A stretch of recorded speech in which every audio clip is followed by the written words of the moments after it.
সুপ্রিয় দর্শক শ্রোতা সবাইকে অনেক ধন্যবাদ জানাচ্ছি। আজকে যুক্তরাজ্যের ইমিগ্রেশন সংক্রান্ত একটা বিশাল আপডেট নিয়ে কথা বলবো। তো দর্শক, বলা যায় যে যারা যুক্তরাজ্যে বা ইউকেতে অ্যাসাইলাম ও মানবাধিকার যারা আবেদন করেছেন তাদের জন্য সুখবরই বলা যায়। রিসেন্টলি যে যুক্তরাজ্য যে তাদের যে সংশ্লিষ্ট যে ডিপার্টমেন্ট আছে তারা বিজ্ঞপ্তির মাধ্যমে জানিয়েছে যে যদি কোনো আবেদনকারী যে আগে যদি কোনো আবেদন করে থাকে এবং যেমন কেউ রাজনৈতিক আশ্রয় চাইল কিন্তু পরবর্তীতে সে নতুন কোনো আবেদন করলো, তাহলে পুরাতন আবেদনটা পেন্ডিং রেখে তারা নতুন আবেদনে সে শিফট হতে পারবে।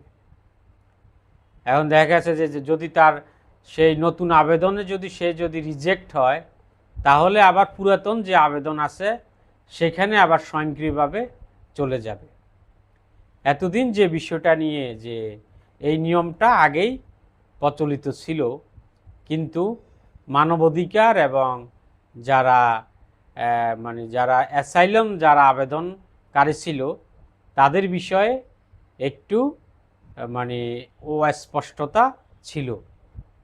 কিন্তু তারা এই বিজ্ঞপ্তির মাধ্যমে তারা এটা মানবাধিকার সহ বা অ্যাসাইলামের যে আবেদন আছে সেগুলো সহ তারা এটা স্পষ্টীকরণ বিজ্ঞপ্তি দিয়েছে এবং তারা ক্লিয়ার করেছে যে আগে কোনো আবেদন করা যদি কেউ যদি আগের কোনো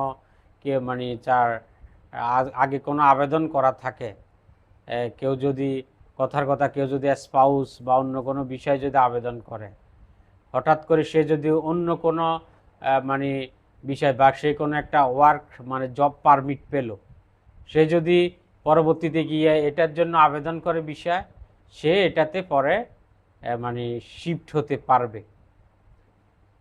তখন নতুন আবেদন নিয়ে কাজ শুরু হবে এবং দেখা গেল যে নতুন আবেদনও যদি সে যদি ফেলিওর হয় রিজেক্ট করে, তাহলে সে আবার আগের যে আবেদন আছে সেটাতে ফিরে যেতে পারবে।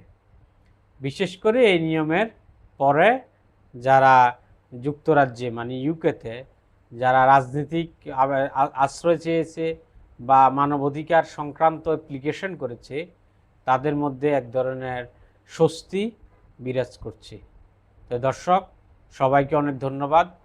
আপনারা যদি এভাবে বিভিন্ন দেশের ইমিগ্রেশন এবং ভিসা সংক্রান্ত বা ভ্রমণ সংক্রান্ত বিভিন্ন ভিডিও বা আপডেট পেতে চান, তাহলে আমাদের চ্যানেলটা সাবস্ক্রাইব করে রাখেন।